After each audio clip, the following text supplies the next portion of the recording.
नमस्कार। मैं कपिल एक बार फिर आपके सामने।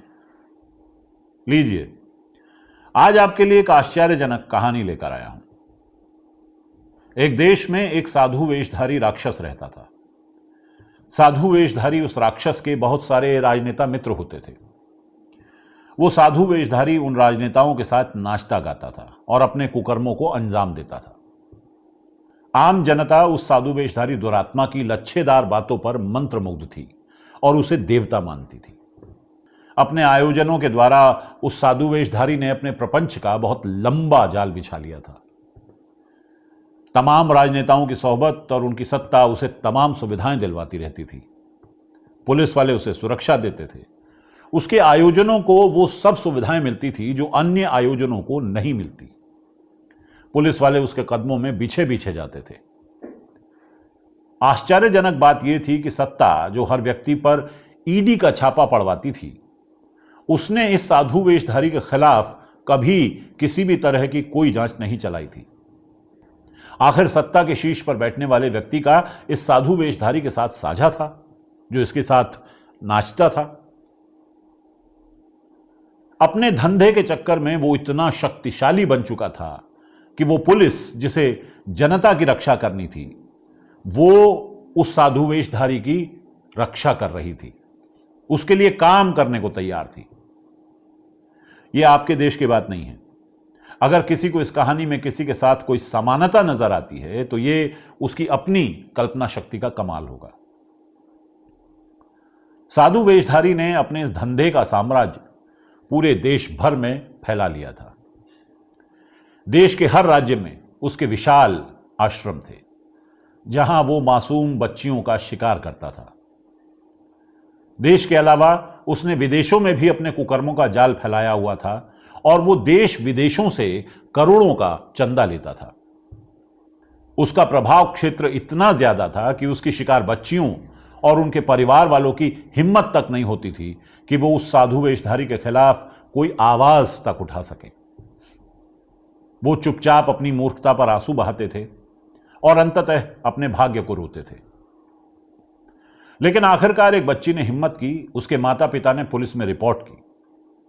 16 साल की ये बच्ची अपने माता पिता के कहने पर उस साधु वेशधारी के पास गई थी, जिसने उस बच्ची के साथ वहशियाना हरकतें की और फिर उसे जान से मारने की धमकी भी दी।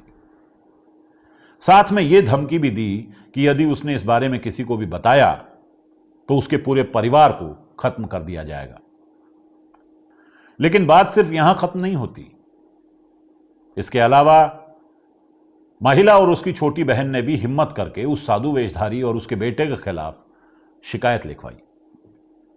दोनों ही मामलों में उन बच्चियों को सुरक्षा प्रदान करने की जगह पूरी सत्ता, जिसमें उस साधु वेशधारी के चेले बैठे हुए थे और खुद भी इसी तरह की वासना से लिप्त थे, पूरी व्यवस्था ने और खुद इस साधु वेशधारी के अंधभक्तों ने भी इन बच्चियों का और उनके परिवार और रिश्तेदारों का जीना हराम कर दिया। उन्हें लगातार धमकियां मिलने लगी। इन बच्चियों के पक्ष में जिसने भी इस साधु वेशधारी के खिलाफ गवाही देने की कोशिश की, उसकी ही जान पर बनाई।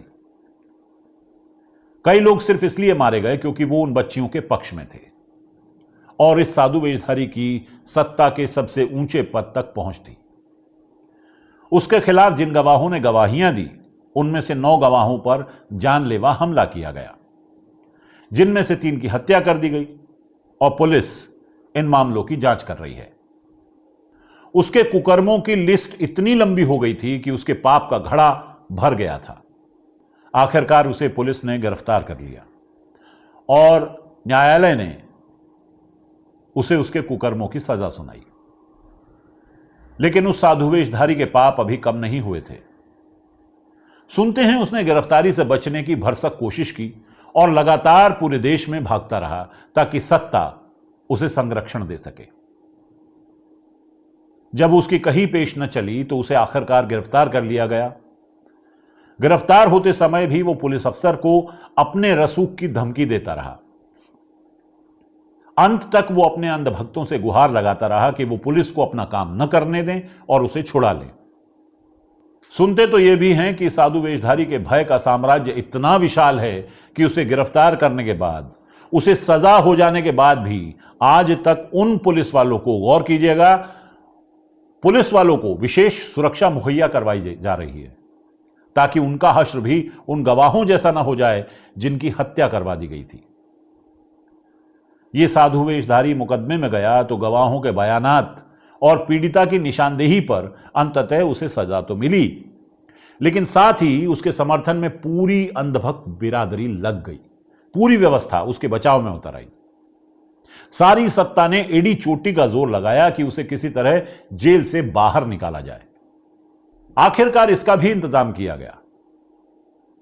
उस साधु वेशधारी को उसके स्वास्थ्य का हवाला देकर 6 महीने की जमानत पर छोड़ दिया गया। वही व्यवस्था जिसने एक 90% अशक्त व्यक्ति को जमानत पर नहीं छोड़ा था।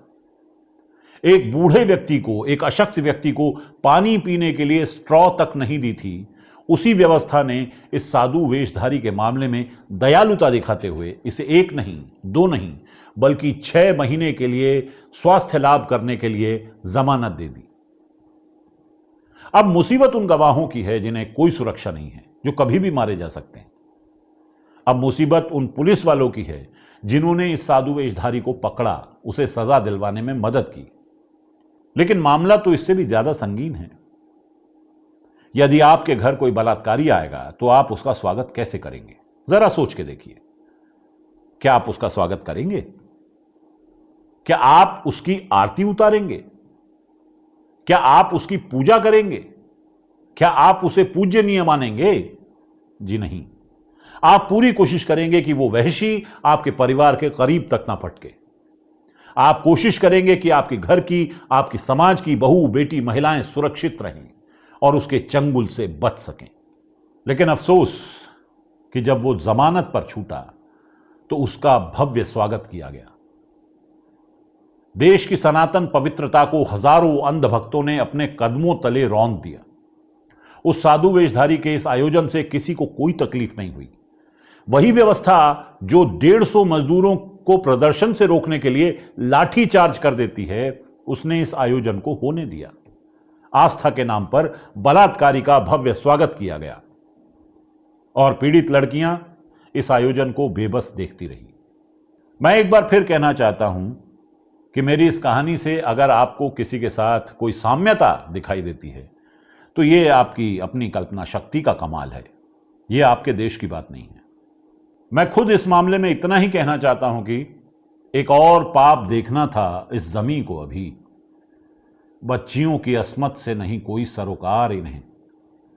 कहां तो होना था बच्चियों को बेखौफ आजाद, कहां डर की चादर ओढ़े बैठी हैं बच्चियां यहां। सुना था दुनिया तरक्की की ओर जा रही है, यहां तो अभी तक खौफ के साए से ना निकल पाई है आधी आबादी। अब इस आधी आबादी की जिम्मेदारी है किसकी? किस पे एतबार करें? कौन बनेगा पासमाइन का? यही सोच के हाथ कांपते हैं, दिल लरसता है। नमस्कार।